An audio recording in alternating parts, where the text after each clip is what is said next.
बहराइच के rice mill में दर्दनाक हादसा, ड्रायर से निकले धुएं से दम घुटने से 5 मजदूरों की मौत। उत्तर प्रदेश के बहराइच में राइस मिल का बॉयलर फटने से 5 लोगों की मौत हो गई है। इस घटना में 3 लोग घायल हो गए हैं। घायलों का इलाज जिला अस्पताल में चल रहा है। ऐसा बताया जा रहा है कि यह हादसा सुबह सुबह हुआ। सीएम योगी आदित्यनाथ ने इस घटना पर शोक जताया है। जनपद बहराइच के दरगाह इलाके में स्थित Rajgarhia food product private limited नाम की राइस मिल में सुबह आग लग गई। आग लगते ही मिल में अफरा तफरी मच गई।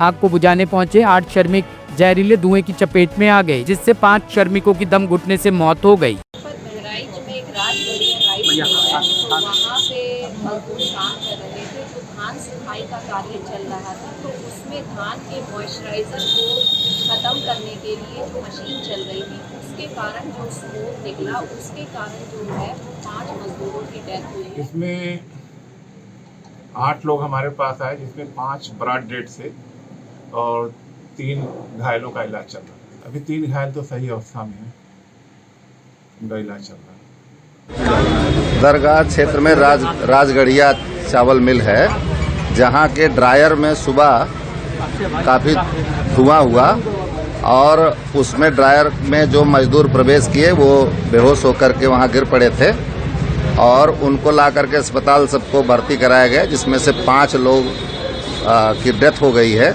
और 3 जो घायल हैं उनका जो बेहोश हुए थे उनका इलाज चल रहा, वो स्वस्थ हैं, उन खतरे से बाहर हैं।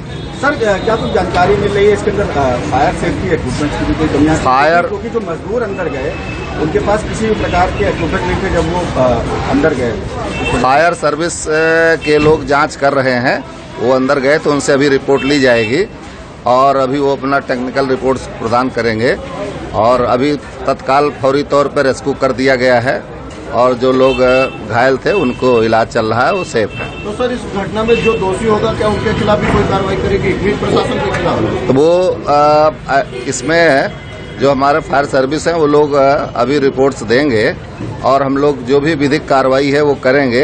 यदि कोई दोषी पाया जाएगा तो उसके विरुद्ध कार्रवाई भी की जाएगी। भाजपा के राजा इकबाल बने दिल्ली के मेयर, 133 मतों से जीते। दिल्ली नगर निगम चुनाव में मेयर चुनाव के परिणाम घोषित हो गए। भाजपा पार्षद राजा इकबाल सिंह दिल्ली के नए महापौर चुने गए।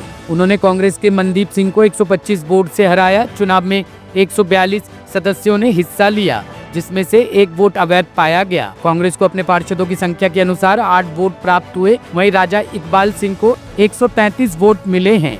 लक्ष्य दिल्ली की सफाई व्यवस्था में सुधार करना, कूड़े के पहाड़ों को हटाना, जल भराव की समस्या का स्थायी समाधान करना एवं दिल्ली निगम के संस्थानों द्वारा दिल्ली की जनता को सभी मूलभूत तथा आवश्यक सुविधाएं प्रदान करने का रहेगा तथा हमारी सभी नीतियों के केंद्र बिंदु सफाई व्यवस्था, शिक्षा एवं स्वास्थ्य रहेंगे। हम सब मिलकर दिल्ली के विकास के लिए, जनता की सुविधाओं एवं उपरोक्त सभी लक्ष्यों की प्राप्ति के लिए पूरी लगन और मेहनत के साथ कार्य करेंगे। मैं दोबारा से अपने सभी निगम पार्षदों का धन्यवाद करता हूं, क्योंकि हमने पिछले 2.5 साल से एक ऐसा समय देखा था जहां पर फंड के अभाव में हम सबके चेहरे मुरझा गए थे, मगर निगम के अंदर कमल खिल गया, ये आप लोगों की बदौलत। पहलगाम आतंकी हमले के विरोध में गांधीनगर बाजार बंद, व्यापारियों का पैदल मार्च। जम्मू कश्मीर के पहलगाम में हुए आतंकी हमले के खिलाफ देश भर में आक्रोश है। दिल्ली के एशिया के सबसे बड़े रेडीमेड कपड़ा बाजार गांधीनगर में व्यापारियों ने काली पट्टी बांधकर विरोध प्रदर्शन किया और पैदल मार्च निकाला। इस हमले में 26 निर्दोष सैलानियों की मौत के बाद व्यापारियों ने सरकार से आतंकियों के खिलाफ कड़ी कार्रवाई की मांग की है। गांधीनगर में व्यापारियों का कहना है कि इस बेबस हमले के खिलाफ देश को एकजुट होकर आतंकवाद के सफाई के लिए कड़ा कदम उठाना होगा। विरोध स्वरूप पूरा गांधीनगर बाजार बंद रहा। जहां सामान्य दिनों में भारी भीड़ होती है, वहां आज वीरानी छाई रही। माता की जय। पहलगाम में कश्मीर में जो भी एक नरसंहार हत्या हुई है हमारे अपने देशवासियों, हमारे अपने भाइयों की, हमारे अपने परिवारों की, उसके हम सब लोग विरोध में हैं। आज दिल्ली की सभी होलसेल मार्केट, कपड़ा मार्केट है, सब बंद हैं। मैं रामनगर गांधीनगर मार्केट से बोल रहा हूँ और सारी मेन रोड पे सारी मार्केटें एकत्रित हैं और इसका विरोध करती हैं और भारत सरकार से रिक्वेस्ट करती हैं इसका कड़े से कड़े जवाब दिया जाए। नरेश सिक्का मेरा नाम है, मैं अशोक बाज़ार का अध्यक्ष हूँ। सर, जिस तरीके से आज गांधीनगर अभय जी अध्यक्ष हैं शांति मोहल्ले के, श्याम सोनी जी हमारे रामनगर जो मार्केट है उसके महामंत्री हैं, अनिल जैन सिटी किंग जी अशोक बाज़ार के कैशियर हैं और बाकी सभी हमारे दुकानदार हैं जी। सर, जिस तरीके से कश्मीर में जो हरकतें हुई हैं, जो लोगों को मारा गया, क्या कहना चाहते हैं? कश्मीर में जो भी हरकत हुई, जो इंसिडेंट हुआ, कहना यही चाहेंगे वो बहुत शर्मनाक है, बहुत निंदनीय है, वो किसी भी समृद्ध राष्ट्र के लिए अच्छा नहीं है। पाकिस्तान को अपनी इन हरकतों से जो पिछले 50 साल से भारत के अंदर अस्थिरता फैलाने में लगा हुआ है, उसे अब समझ जाना चाहिए। अब भारत वो भारत नहीं रहा। जब हम पाकिस्तान और भारत अलग अलग हुए तो उस समय हमारी दोनों की दशा करीब एक सी थी, हम इसे सहन करते आए थे। आज भारत से जब विश्व के विकसित देश जो हैं वो भी भारत से अपने तरीके से बात करते हैं, तो पाकिस्तान को ये भूल अब आगे नहीं करनी चाहिए, अब आगे बर्दाश्त नहीं की जाएगी। जिस तरीके से ये हमला हुआ है, तो क्या गांधीनगर के जो व्यापारी हैं, आगे की क्या रणनीति रहेगी? सिर्फ आज ही बंद है या फिर आगे भी बंद का? गांधीनगर के व्यापारियों की नीति बिल्कुल स्पष्ट है।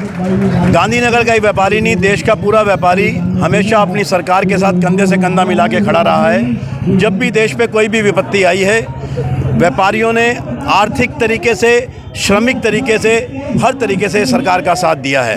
यदि देश के अंदर कोई ऐसी विपत्ति आती है कि गांधीनगर के व्यापारी को नहीं, अपितु दिल्ली भी नहीं, पूरे देश के व्यापारी को यदि 1 महीने तक अपने व्यापार बंद करके और हमें सीमा पे सेना के साथ खड़े होकर लड़ना पड़ेगा, तो गांधीनगर के व्यापारी बिल्कुल तैयार है। देखिए, गांधीनगर का जो व्यापारी है वो राष्ट्रवत व्यापारी है और उसकी सोच हमेशा राष्ट्र के प्रति सजग रहती है। जिस प्रकार से पहलगांव में 28 हिंदुओं की जो नृशंस हत्या की गई है और वो हत्या का सिर्फ और सिर्फ कहना चाहिए निर्दोष लोग मारे गए हैं, उनका कोई कसूर नहीं था, कुछ नहीं था। उनकी सिर्फ सोच क्या थी, वो पर्यटक के नाते वहाँ गए थे और वो भारत का जो जम्मू कश्मीर है उसका भी वो भारत का एक अभिन्न अंग है। उनकी सोच यही थी कि भाई मेरे देश में मुझे घूमने में कोई भी किसी प्रकार का कहीं भी कोई विघ्न बाधा नहीं है, कोई कष्ट नहीं है, कोई संकट नहीं है। किंतु वहाँ जो एक आतंकवादी और आतंकवादियों में भी जो कि इस्लामिक जो जिहाद है, उस जिहाद के तहत वहाँ नाम पूछकर उनके क्या नाम है, उसके साथ साथ उनके कपड़े उतार कर ये देखा गया कि भाई ये कौन है। और ये जिस प्रकार उन्होंने कहा कि भाई आपको कलमा आता है कि नहीं आता,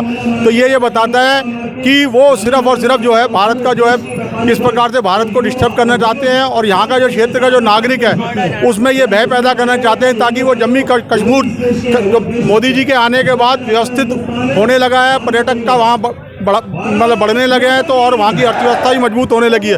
वो सिर्फ भारत की अर्थव्यवस्था का। एक आखिरी सवाल, क्या आगे भी जो है बंद का बंद रहेगा? देखिए, समय अनुसार देश की स्थिति और परिस्थिति को देखते हुए जो योजना बनेगी वो जरूर बनेगी और देश हित में, समाज हित में, राष्ट्र हित में यह बात हमेशा जो मार्केट जो है साथ रहेगी और आगे भी साथ थी और आगे भी आने वाले समय में भी साथ रहेगी। मेरा नाम अभय जैन है, मैं export surplus cross merchant association Shanti मोहल्ले का प्रधान हूँ। और इस जो नरसंहार हुआ है इसको हत्या नहीं कहेंगे, इसको नरसंहार कहेंगे।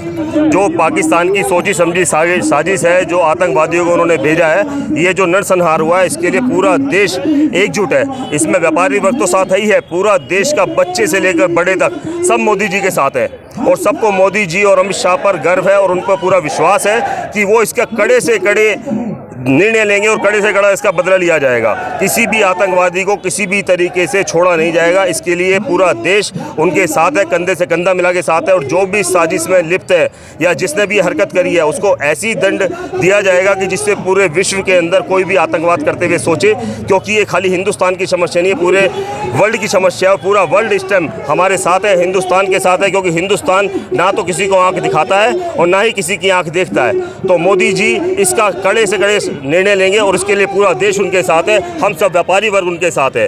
भारत एकता जिंदाबाद। ब्यूरो रिपोर्ट, टीम तफ्तीश न्यूज।